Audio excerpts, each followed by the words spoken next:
السلام عليكم ورحمة الله وبركاته. إن الحمد لله نحمده ونستعينه ونستغفره ونعوذ بالله من شرور أنفسنا ومن سيئات أعمالنا. من يهده الله فلا مضل له ومن يضلل فلا هادي له. ونشهد أن لا إله إلا الله وحده لا شريك له ونشهد أن محمدا عبده ورسوله. قال الله تعالى: ولقد نصركم الله ببدر وأنتم أذلة فاتقوا الله لعلكم تشكرون. புகழ் அனைத்தும் அல்லாஹ் ஒருவனுக்கே உரித்தானது. அவனுடைய இறுதி தூதர் நம்முடைய தலைவர் நபிகள் நாயகம் ஸல்லல்லாஹு அலைஹி வஸல்லம் அவர்கள் மீதும் அவர்களை ஏற்று இறை நம்பிக்கை கொண்ட அத்துணை இறை நம்பிக்கையாளர்கள் மீதும் இங்கு அமர்ந்திருக்கக்கூடிய நம் அனைவரின் மீதும் எல்லாம் வல்ல அல்லாஹ் ஜல்ல ஷானஹு தஆலாவின் வற்றா கருணையும் அவனுடைய திருப்பொருத்தமும் பேரருளும் என்றென்றும் நிலவ பிரார்த்தித்தவனாக இந்த மூன்றாவது நாள் தொடரை ஆரம்பம் செய்கின்றேன். கண்ணியத்துக்குரிய எல்லாம் வல்ல அல்லாஹ்வின் நல்லடியார்களே, அன்புள்ள சகோதர சகோதரிகளே, அல்லாஹு ரப்புல் ஆலமீன் அல் குர்ஆனில் இந்த உலகத்தில் நடந்த சில வரலாறுகளை கூறுகின்றான். எதற்காக அல்லாஹ் கூறுகிறான்? முஸ்லிம்களுக்கு அதில் படிப்பினை உண்டு, முன்மாதிரி உண்டு என்பதை முஸ்லிம்கள் அறிய வேண்டும் என்பதற்காக அல்லாஹ் கூறுகின்றான்.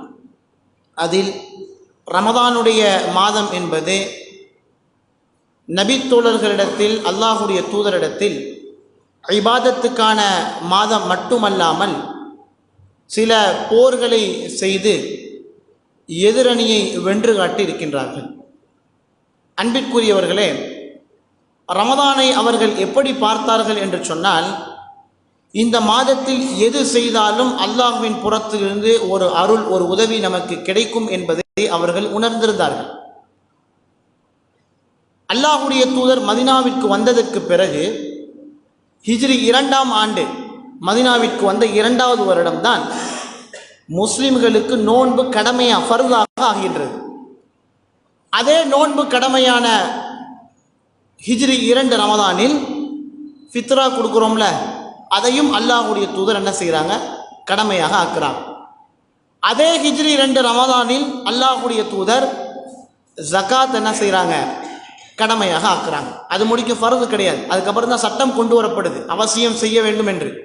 அதே ரமதானுடைய மாதத்தில் தான் ஒட்டுமொத்த குஃப்ரினுடைய ஆதிக்கம் மக்கா குறைஷிகளுக்கு எதிராக முஸ்லிம்கள் வெகுவாக திரண்டு அவர்கள் அந்த எதிரிகளை எதிர்கொண்டார்கள். அன்பிற்குரியவர்களே, பத்ருடைய போரில் நேற்றைய தினம் அல்லாஹுடைய தூதர் ஸல்லல்லாஹு அலைஹி வஸல்லம் அவர்கள் 300 சொச்சம் நபித்தோழர்களோடு பத்ருடைய களத்திற்கு வந்துவிட்டார்கள். எதிரணியும் வந்துவிட்டார்கள். எதிரணியும் விசாரிக்க, முஸ்லீம்களும் விசாரிக்க, எத்தனை பேர் வந்திருக்கிறாங்க, யார் யார் வந்திருக்கிறா, எவ்வளவு ஆயுதம் கொண்டு வந்திருக்கிறாங்க, எவ்வளவு வாகனங்கள் அவர்களிடத்தில் உண்டு என்பதையெல்லாம் விசாரிக்கிறாங்க. அந்த நேரத்தில் முஸ்லீம்களை எதிரணி அபூஜகளுடைய அணிக்கு அல்லாஹ் ரப்புல் ஆலமீன் குறைவாக காமிக்கிறான். அதாவது பெருசா இல்லை அப்படின்ற ஒரு இது. அல்லாஹுடைய தூதருக்கு கனவில் அல்லாஹ் ரப்புல் ஆலமீன் என்ன செய்யறான்னு சொன்னா, எதிரிகள் ரொம்ப குறைவாகத்தான் இருக்கிறாங்க அப்படின்னு அல்லாஹுடைய தூதருக்கு கனவுல அல்லாஹ் ரப்புல் ஆலமீன் காண்பிக்கின்றான். 3 ஒரு அருளை தன் புறத்திலிருந்து பத்ருடைய களத்திற்கு முதல் நாள் அல்லாஹ் ரப்புல் ஆலமீன் அருளினான். அதில் ஒன்று, அந்த மக்களுக்கு ஒரு தூக்கத்தை, களைப்பாறுவதற்கு ஒரு தூக்கத்தை அல்லாஹ் கொடுத்தான். 2வது, அவர்கள் பலர் குளிப்பு கடமையான நிலையில் எழுந்திருத்தார்கள். அவர்கள் தூய்மையாகுவதற்கு அல்லாஹ் வானத்திலிருந்து மலையை கொடுத்தான். அந்த மலையின் மூலமாக முஸ்லிம்கள் நின்ற பகுதியில் திடமாக நிற்பதற்கு அந்த மலையெல்லாம் பெய்து அந்த மண் கெட்டியாகும் அளவு அல்லாஹ் தன் புறத்திலிருந்து உதவியை செய்தான். இந்த நேரத்தில் அல்லாஹுடைய தூதருக்கு ஒரு பெரிய பயம். ஏன்னு சொன்னால், நபி ஸல்லல்லாஹு அலைஹி வஸல்லம் அவர்களுடைய பிரச்சாரத்தின் வெளிப்பாடு 300 சொச்சம் பேர் தான். 13 வருட பிரச்சாரம். ரசூலுல்லாஹ்க்கு வேலையே கிடையாது, 13 வருஷம். அதற்கு முன்னால் அல்லாஹ்வுடைய தூதர் வியாபாரம் செய்தாங்க, மக்கால இருந்தாங்க. 13 வருடத்திற்கு பின்னால் மொத்தமே 300 சொச்சம் பேர் தான் அல்லாஹ்வை வணங்கக்கூடிய மார்க்கத்திற்கு வந்த மக்கள். அப்போ அல்லாஹ்வுடைய தூதர் என்ன செய்கிறாங்க அப்படின்னா, அல்லாஹ்விடத்தில் இப்படி துவா செய்கிறாங்க, யா அல்லாஹ், உன்னை வணங்கக்கூடிய மக்கள் இந்த வெறும் 300 சொச்சம் பேர் தான்.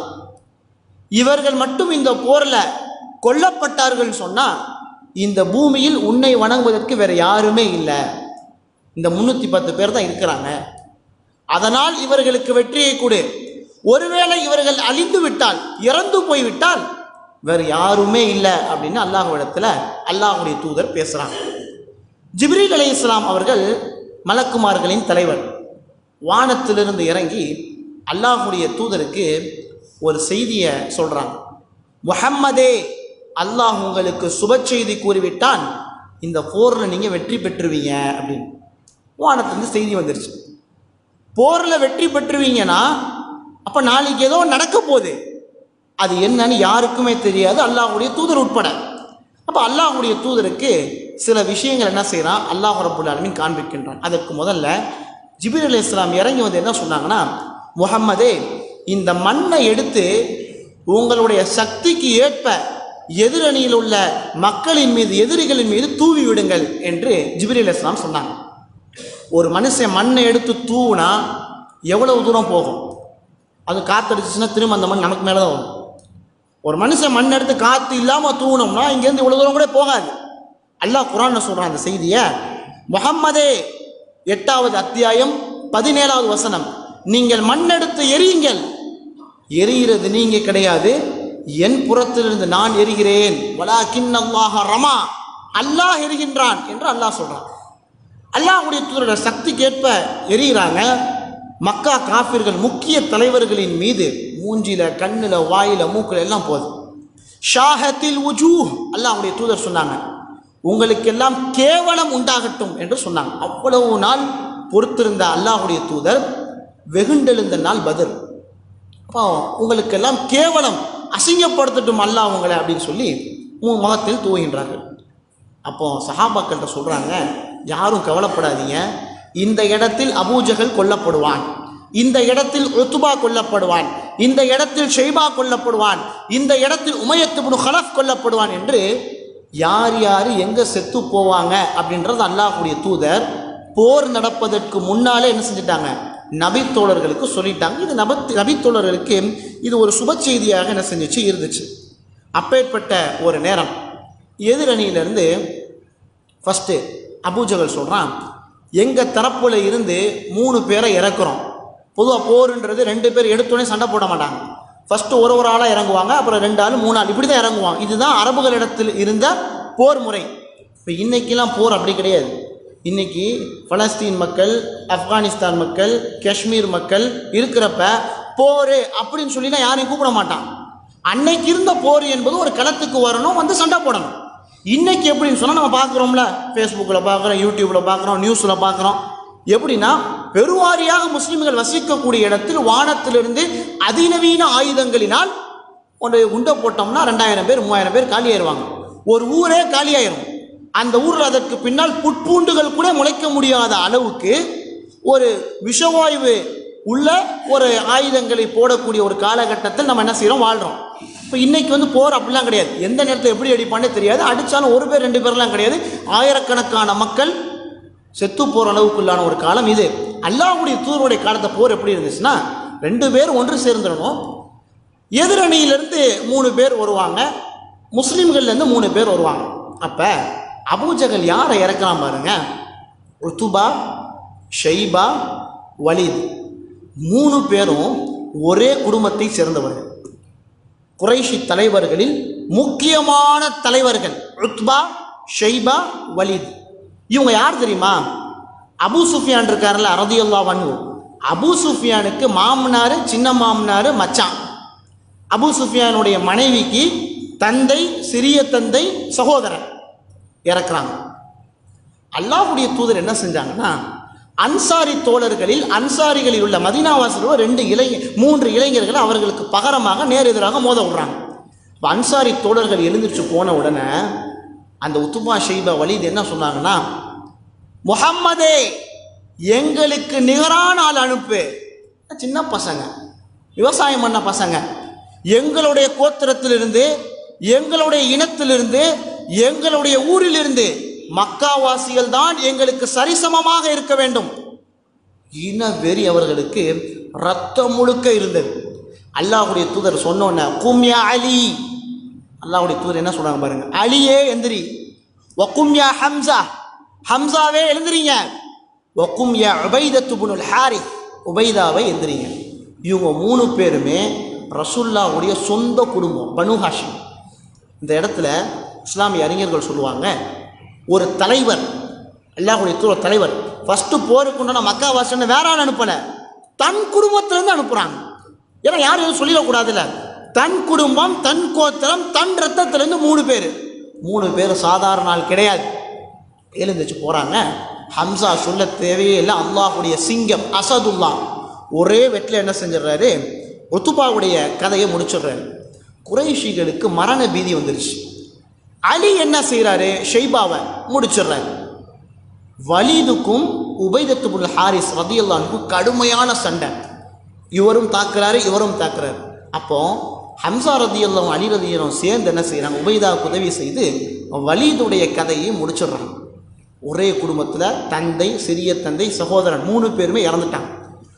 மக்கா காஃபிர்கள் வீரர்களுக்கெல்லாம் பயம், இனி முஸ்லீம்கள்ட்ட போக முடியாது அப்படின்னு சொல்லி. இந்த செய்தியில் இன்னொரு படிப்பினை இருக்குது.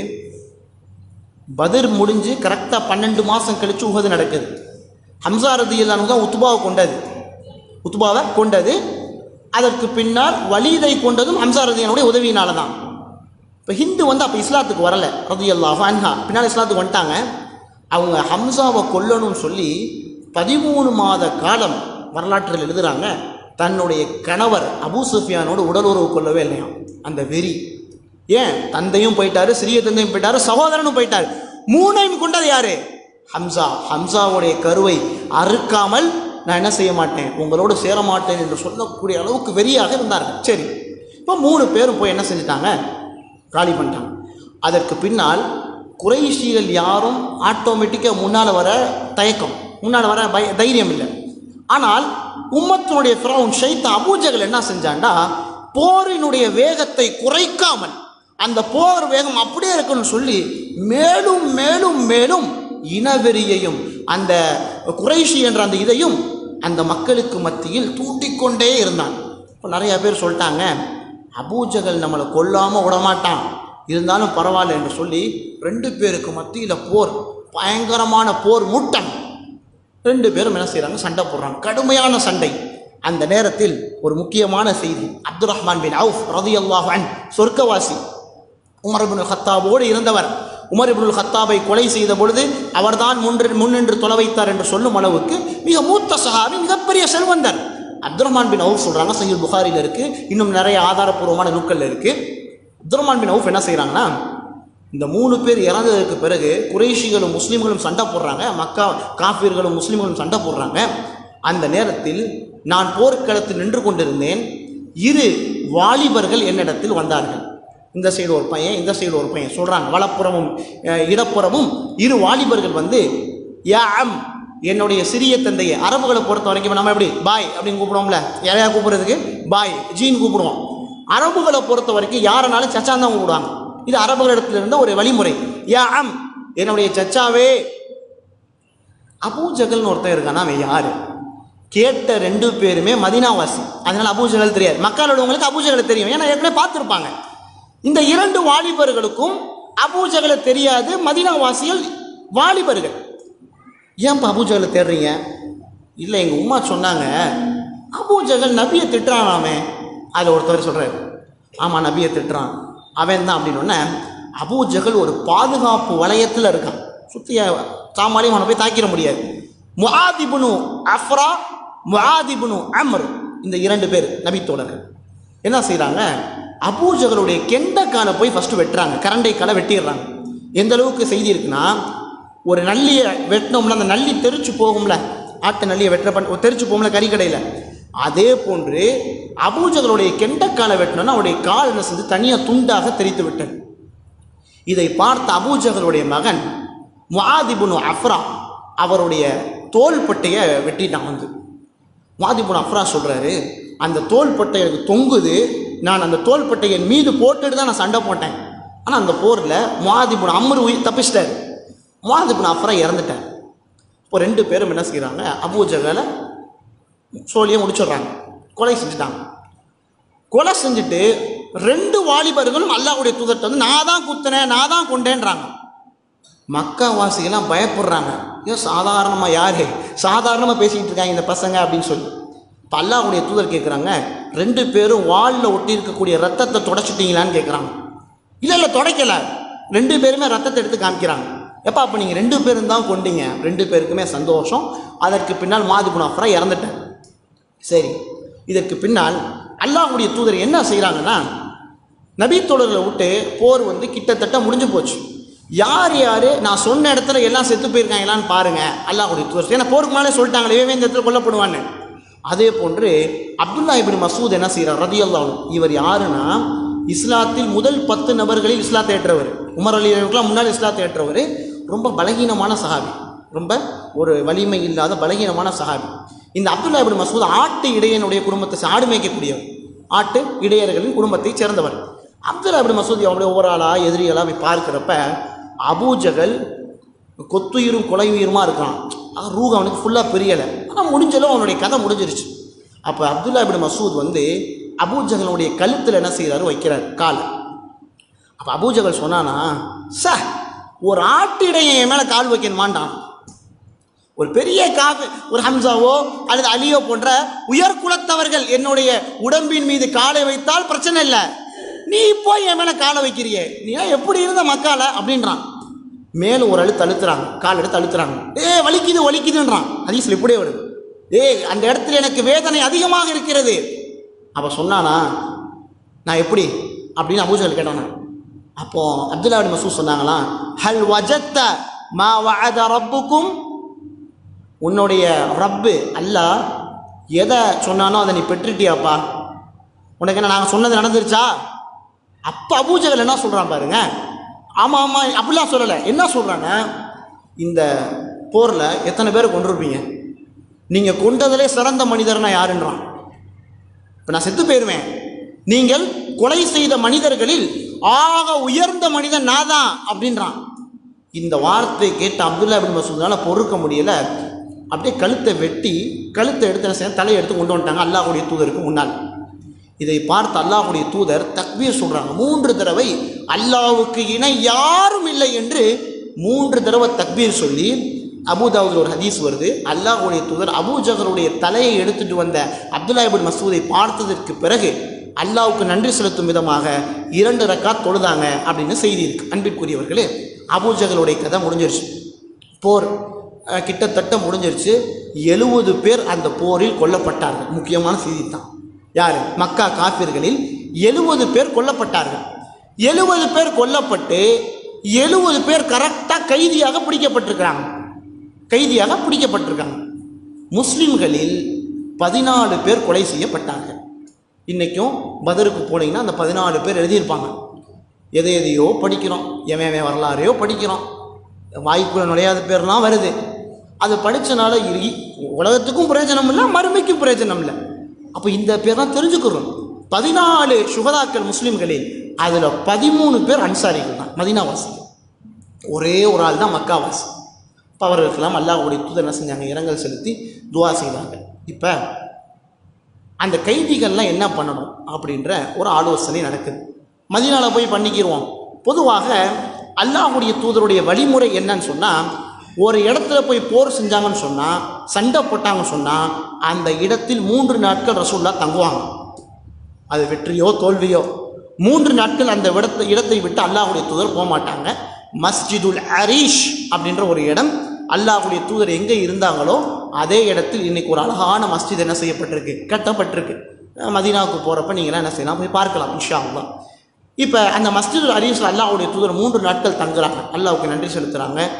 வானத்திலிருந்து மலக்குமார்கள்லாம் இறங்கின இடம்.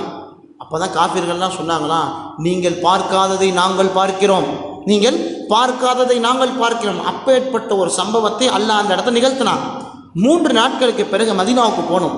அல்லாஹ்வுடைய தூதர் சொல்கிறாங்க, ஒட்டகத்தை எல்லாம் தயார் செய்து கொள்ளுங்கள், வண்டி எடுங்கன்றாங்க. ஒட்டகத்தை எல்லாம் தயார் செய்து கொள்ளும். சஹாபாக்கள் ஒட்டகத்தை எல்லாம் தயார் செய்து வைக்கும் பொழுது ரசூலுல்லாஹ் ஒட்டகத்தை மதீனாவின் பக்கம் திருப்புவாங்க அப்படின்னு பார்த்தா அல்லாஹ்வுடைய தூதர் அந்த ஒட்டகத்தை எங்கே திருப்புறாங்கன்னு சொன்னால் அதே பத்ருக்கு எய்த்தாப்புல, அதான் பத்ர் நடந்த இடம், அந்த கிணறு இருந்துச்சுல்ல, அந்த கிணறுக்கு பக்கத்தில் அல்லாஹ்வுடைய தூதர் போகிறாங்க. 24 காஃபிர்கள் இன்னைக்கும் அதுக்குள்ள தான் போடப்பட்டிருக்காங்க. 24 மக்காவின் மூத்த தலைவர்கள் அவர்களுடைய சடலங்கள் அந்த கிணற்றில் தான் போடப்பட்டது. வரலாற்றில் எழுதுகிறாங்க, இந்த உலகத்தில் ஆக அசுத்தமான அசிங்கமான கிணறு அந்த கிணறு தான். அந்த கிணறில் தான் 24 சடலங்கள் போடப்பட்டிருக்கு. நபி ஸல்லல்லாஹு அலைஹி வஸல்லம் அவர்கள் அந்த கிணறு பக்கத்தில் போய் எப்படி பேசுகிறாங்க பாருங்கள். 3 நாட்கள் கழிச்சு 4வது நாள் மதீனாவுக்கு போகிறப்ப கிணத்து பக்கத்தில் போய் நின்று சொல்கிறாங்க, யா அபா ஜஹல் இப்ன ஹிஷாம், அபூ ஜஹலே அப்படின்றாங்க. ஒயா உமையத் இப்ன ஹலஃப், உமையாவே தந்தை பேரை சொல்லி சொல்கிறாங்க. அதுக்கப்புறம் சொல்கிறாங்க, யா உத்பத் இப்ன ரபீஆ வயா ஷைபத் இப்ன ரபீஆ, இன்னும் சில பேர் ஒவ்வொரு பேராக அவருடைய தந்தை பேரை சொல்லி அல்லாஹ்வுடைய தூதர் கேட்குறாங்க, ஹல் வஜத்தும் மா வஅத ரப்புக்கும் ஹக்கா, 14 வருஷம் உங்கள்கிட்ட நான் சொன்னேனே, உங்களுக்கு நான் எதை சொன்னேனோ அதை பெற்றுக்கொண்டீர்களா அப்படின்னு கேட்குறாங்க. கேட்குதா? எங்களுக்கு வாக்களித்ததை நாங்கள் பெற்றுக்கொண்டோம். நீ என்னென்ன பண்ண? உயிரோடு புதைச்ச, எங்களுடைய உடலை துண்டாக வெட்டின, எங்களை சித்திரவதைப்படுத்தின, எங்களை அடித்த, முகத்தில் எச்சிய துப்பி உமிழ்ந்த, மூச்சிறைக்கு என்னுடைய மூச்சை திணறடிச்ச, எவ்வளவோ சொல்லலா துன்பங்கள். ஆனால் எங்களுக்கு அல்லாஹ் வாக்களித்ததை நாங்கள் பெற்றுக்கிட்டோம், உனக்கு அல்லாஹ் வாக்களித்ததை பெற்றுக்கிட்டியா அப்படின்னு அல்லாஹ்வுடைய தூதர் கேட்குறாங்க. உமர் இப்னுல் கத்தாப் பக்கத்தில் ரெண்டு சொல்கிறாங்க, யா ரசூலல்லாஹ், அவங்க தான் செத்து போயிட்டாங்க, எப்படி கேட்கும்? செத்து போனவங்களுக்கு எப்படி கேட்கும்? இமாம் கத்தாதா இந்த ஹதீஸ் அறிவிக்கக்கூடிய சொல்கிறாரு, அல்லாஹ் ரப்புல் ஆலமீன் அந்த நேரத்தில் அவர்களை செவியுறச் செய்தான். இல்லாட்டி ரசூலுல்லாஹ் சொல்லியிருக்க மாட்டாங்க, உங்களை விட அவர்கள் நன்றாக கேட்கிறார்கள் அப்படின்ட்டாங்க. அந்த நேரத்தில் மட்டும் ஏன்னா இதை எடுத்துகிட்டு தான் செத்து போனவங்க கேட்பாங்கன்னு சொல்லிட்டு இருக்காங்க. ஆனால் அந்த ஹதீஸுக்கு கீழேயே அறிவிக்கக்கூடியவர் சொல்கிறாரு, அந்த நேரத்தில் மட்டும் அல்லாஹ் அவர்களுக்கு செவியுறக்கூடிய சக்தியை கொடுத்த, அவ்வளோதான். அல்லாஹ்வுடைய தூதர் உமர் இப்னுல் கத்தாப் சொன்னாங்க, உங்களை விட அவர்கள் நல்லா என்ன செய்கிறாங்க, கேட்குறாங்க. அன்பிற்குரியவர்களே, அதற்கு பின்னால் அல்லாஹ்வுடைய தூதர் மதீனாவை நோக்கி போயிட்டாங்க. 70 கைதிகள் பிடிபட்டிருந்தாங்கல்ல, 70 பேரும் மஸ்ஜிது நபவியில் கட்டப்பட்டிருக்கிறாங்க, மஸ்ஜிது நபவியில் அடைக்கப்பட்டிருக்கிறாங்க. இந்த நேரத்தில் அல்லாஹ்வுடைய தூதர் ஒரு பெரிய ஆலோசனை பண்ணுறாங்க. 70 பேர் செத்து போயிட்டாங்க, இந்த 70 கைதிகளை என்ன செய்யலாம் அப்படின்னு கேட்குறாங்க. எப்பயுமே ரசூலுல்லாஹ் ஃபஸ்ட்டு யார்கிட்ட மஷூராவை ஆலோசனை ஆரம்பிப்பாங்கன்னா அபூபக்கர் ரலியல்லாஹு அன்ஹு. அப்போ அபூபக்கர் ரலியல்லாஹு அன்ஹு சொல்கிறாங்க, யா ரசூலல்லாஹ், அவங்கள விட்டுருவோமே. ஏன்னா அபூபக்கர் ரலியல்லாஹுடைய எண்ணமும் அல்லாஹ்வுடைய தூதருடைய எண்ணமும் கிட்டத்தட்ட ஒத்து போனது தான். 2 பேரையும் பிரிக்க முடியாத நட்பு. விட்டுருவோம், அவங்க வேறு யாரும் இல்லை, எல்லாம் நம்ம சொந்தக்காரங்க, நம்ம பிள்ளைங்க தான் இருக்கிறாங்க, நம்ம ரத்த உறவினர்கள் தான் இருக்கிறாங்க அப்படின்னு அபூபக்கர் ரலியல்லாஹு சொல்கிறாங்க. அவங்க சொன்னாங்கல்ல, ரத்த உறவினர்கள் தான் இருக்கிறாங்க. யார் தெரியுமா? அபூபக்கர் ரலியல்லாஹுடைய மகன் கைதியாக பிடிக்கப்பட்டிருக்கார், அப்துர் ரஹ்மான். பின்னால் இஸ்லாத்துக்கு வந்துட்டார். அவர் தன்னுடைய மகன் கைதியில் இருக்கிறாரு. அல்லாஹ்வுடைய தூதருடைய மகன் ரசூலுல்லாஹ்வுடைய மகன் ஸைனபை திருமணம் முடிச்ச அபுல்லாஸ் கைதியாக இருக்கிறார். அலி ரலியல்லாஹுடைய சகோதரன் அக்கீல் கைதியாக இருக்கிறாரு. அல்லாஹ்வுடைய தூதருடைய பெரிய தந்தை அப்பாஸ் கைதியாக இருக்கிறாரு. ரசூலுல்லாஹ்வுடைய பெரியத்தா அல்லாஹ்வுடைய தூதருடைய மருமகன் அலி ரலியல்லாஹுடைய சகோதரன் அபூபக்கருடைய மகன், எல்லா பேரும் ரத்த உறவினர்கள்லாம் கைதியாக இருக்கிறாங்க. ஆனால் விட்டுருவோம், மன்னிச்சிடுவோம், ஒரு பிணைத்தொகை, ஒரு பல்காக ஒரு அமௌண்ட்டை வாங்கிக்கிடுவோம், அதை வச்சு நம்ம நிர்வாகத்தை என்ன செஞ்சுக்கலாம், நடத்திக்கிடலாம். 4000 திர்ஹம் சொல்லப்படுது. ஆக ஒரு பல்கான ஒரு அமௌண்ட்டை வாங்கிக்கிடுவோம். அல்லாஹ்வுடைய தூதர் உமர்கிட்ட கேட்குறாங்க. உமர் எப்பயுமே வித்தியாசமாக தான் சொல்லுவார். இந்த தடவை அவருடைய கோணத்தை பாருங்கள். யா ரசூலல்லாஹ், எனக்கு என்ன தோணுதுன்னா, கொள்கையா உறவா, மார்க்கமா ரத்த உறவா அப்படின்னு பார்த்தா கொள்கை ரத்தத்தை விட கொள்கை தான் நமக்கு மேலே.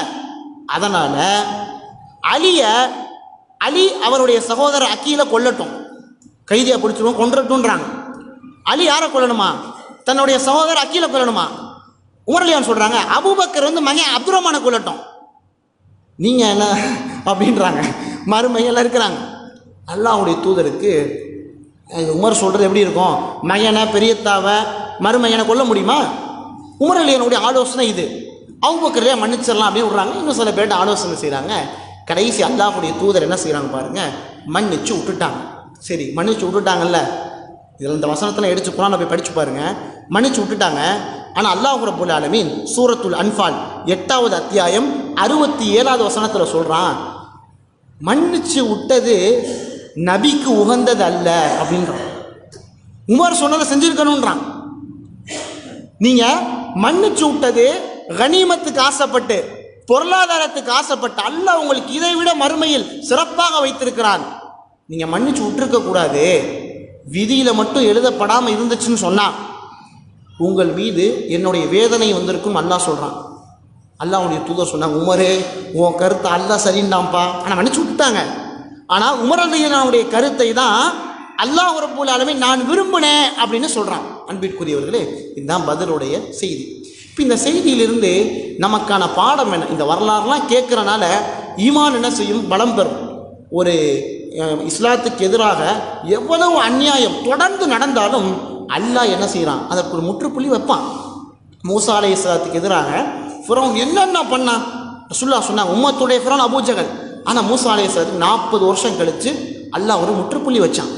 அல்லாஹ்வுடைய தூதர், வானத்திலிருந்து செய்தி வரக்கூடியவர், ஈருலகத்தின் தலைவர், அவங்களுக்கு 14 வருஷம் அவகாசம் கொடுத்தான் காஃபிர்களுக்கு. இப்போ அல்லாஹ் அவனுடைய மார்க்கத்தை அழிக்க நினைக்கக்கூடியவர்களுக்கு, அவனுடைய மார்க்கத்தை துடைத்து எரியக்கூடிய மக்களுக்கு ஒரு கால அவகாசம் கொடுத்துருப்பான். என்னடா முஸ்லீம்களுக்கு எதிராக தொடர்ச்சியாக பிரச்சனை நடந்துக்கிட்டே இருக்கு, முஸ்லீம்கள் நிம்மதியாக வெளியே போவே முடியலை அப்படின்னு நம்ம சொல்லலாம். அவனுடைய மார்க்கம் இது, அவனுடைய மார்க்கம், அவன் பாதுகாப்பான். அவனுடைய மார்க்கத்தை ஏற்ற மக்களை அவன் கண்ணியப்படுத்துவான். அதற்கு முன்னால் சில உயிர் பலிகள், சில சிரமங்கள், சில அபகரிப்புகள் எல்லாம் நடக்கத்தான் செய்யும். அதற்கு பின்னால் பத்ரில் எப்படி அல்லாஹ் ரப்பல் ஆலமீன் ஒரு முற்றுப்புள்ளியை வைத்தானோ, இந்த உலகத்தில் முஸ்லிம்களுக்கு எதிராக யாரெல்லாம் சதித்திட்டம் தீட்டுகின்றார்களோ, அவர்களுக்கு உதவி புரிகின்றார்களோ, களத்தில் வந்து போராடுகின்றார்களோ, அவர்களுக்கெல்லாம் அல்லாஹ் ரப்பல் ஆலமீன் ஒரு பெரிய புள்ளியை வப்பே என்பதை அல்லாஹ் ரப்பல் ஆலமீன் என்ன செய்யறான்? குர்ஆன்ல சொல்றான். நல்லா பாருங்க, முனாஃபிக்கீன்கள், நயவஞ்சகர்கள் ஒரு கூட்டம் இருந்துச்சுல்ல. அறிஞர்கள் சொல்லுவாங்க, நயவஞ்சக முனாஃபிக்கீன்களே பத்ருக்கு பின்னால் தான் உருவாகிறாங்க. ஹிஜ்ரி 2 முடிக்கும் முஸ்லிம்களுக்கு மத்தியில் முனாஃபிக்கீன்கள் கிடையாது, நயவஞ்சகர்கள் கிடையாது. நயவஞ்சகர்கள் எப்போ உருவாகிறாங்கன்னு சொன்னால், இதுக்கு மேலேயும் நம்ம முஸ்லீம் வெளியே சொல்லிட்டா, நம்மளுக்கு இது நம்ம காஃபிரின் வெளியே சொல்லிட்டா, நம்முடைய குஃப்ரை வெளிப்படுத்திட்டா நம்மளை கொன்றுவாங்க அப்படின்ற பயத்தினால்தான் முனாஃபிக்கீன்கள் உருவாகிறாங்க பத்ருக்கு பின்னால்.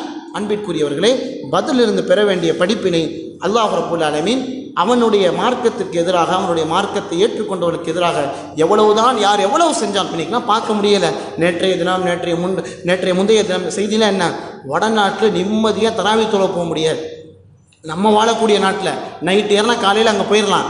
அப்பேற்பட்ட தொலைதூரத்தில் இருக்கிறோம், நிம்மதியாக தராவி தொழ போக முடியாது, ஜும்மா தொழ போக முடியாது. பல அட்டூழியங்கள், பல அனாச்சாரங்கள், நிம்மதியாக பெண்கள் வெளியே போக முடியாது. இதெல்லாம் என்ன காரணம் அப்படின்னா வெறுப்பு பிரச்சாரம். முஸ்லீம்கள் என்று சொன்னாலே அவர்களுக்கு ஒரு அருவருப்பு. முஸ்லீம்கள் சொன்னாலே அவர்களுக்கு எதிராக என்னென்ன செய்ய முடியுமோ எல்லாத்தையும் செய்வதற்கு நம்முடைய அரசாங்கமே தனியாக ஒரு விங்கு, தனியாக ஒரு கூட்டம் நடத்துது. அன்பிற்குரியவர்களே, அல்லாஹ் ரப்பல் ஆலமீன் அவனுடைய பல படைகள், அல்லாஹ்வுடைய படை என்ன கணக்கே கிடையாது. அவனுடைய படைகளை கொண்டு அவனுடைய மார்க்கத்தை அளிக்கக்கூடிய மக்களுக்கு அல்லாஹ் ரப்பல் ஆலமீன் பத்ரை போன்று என்ன செய்வான்? முடிவு கட்டுவான். முஸ்லீம்கள் நம்மளை பொறுத்த வரைக்கும் என்ன, இதுலேருந்து என்னென்ன படிப்பின? அல்லாஹ்வுடைய தூதர் எதில் இருந்தாலும் தன் புறத்துலேருந்து ஆரம்பித்தான். எதில் இருந்தாலும் தன் புறத்துலேருந்து ஆரம்பித்தான். எல்லா விஷயத்துக்கும் அல்லாஹ்வுடைய தூதர் ஆலோசனை பண்ணாங்க. அந்த மக்களுக்கு அல்லாஹ்வுடைய தூதர் வார்த்தெடுத்த மக்களுக்கு இன உணர்வு, அதாவது கொள்கை உணர்வு ஊட்டப்பட்டிருந்துச்சு. முஸ்லீம் இதுதான் பெருமை, இதுதான் மறுமைக்கான சாவி, இதுதான் கபருக்கான வெற்றிக்கான பாதை என்று அந்த மக்களுக்கு மத்தியில் கொள்கைக்கான அந்த வெறி ஊட்டப்பட்டிருந்துச்சு சஹாபாக்கள். அதனால்தான் அவர்களை அல்லாஹ் பொருந்தி கொண்டான். அந்த கொள்கை உணர்வு தான் நமக்கு என்ன செய்யணும்? வேணும். நீ எதில் வேணால் இருந்துக்க, ஆனால் கொள்கை, நீ சகோதரன்டா அப்படின்னு நினைங்க, ஒற்றுமையாக இருங்க, ஆலோசனை செய்யுங்க. எது இருந்தாலும் தன் புறத்திலிருந்து ஆரம்பிங்க. அல்லாஹ் ரப்பல் ஆலமீன் அவன் புறத்திலிருந்து உதவியை அல்லாஹுடைய தூதருக்கே 14 வருஷம் கழிச்சு தான் கொடுத்தான். நபிமார்களுக்கு 40 வருஷம் கழிச்சு கொடுத்தான், நிச்சயம் அவன் பொறுத்திருந்து கொடுப்பான். இது அல்லாஹ்வுடைய வாக்கு என்ற செய்தி என்ன செய்யணும், இந்த பத்ருடைய சிந்தனை நாம் கவனத்தில் எடுத்துக்கொள்ள வேண்டும். அல்லாஹ் ரப்புல் ஆலமீன் இந்த 3 நாட்களில் பேசப்பட்ட உண்மையான பாடங்களை, படிப்பினைகளை, உண்மையான ஈமானி அந்த உரத்தை எனக்கும் உங்களுக்கும் தந்தொருள் புரிவானாக. ஆஹிர் தஅவானா அனில் ஹம்துலில்லாஹி ரப்பில் ஆலமீன். வஸ்ஸலாமு அலைக்கும் வரஹ்மத்துல்லாஹி வபரகாத்துஹு.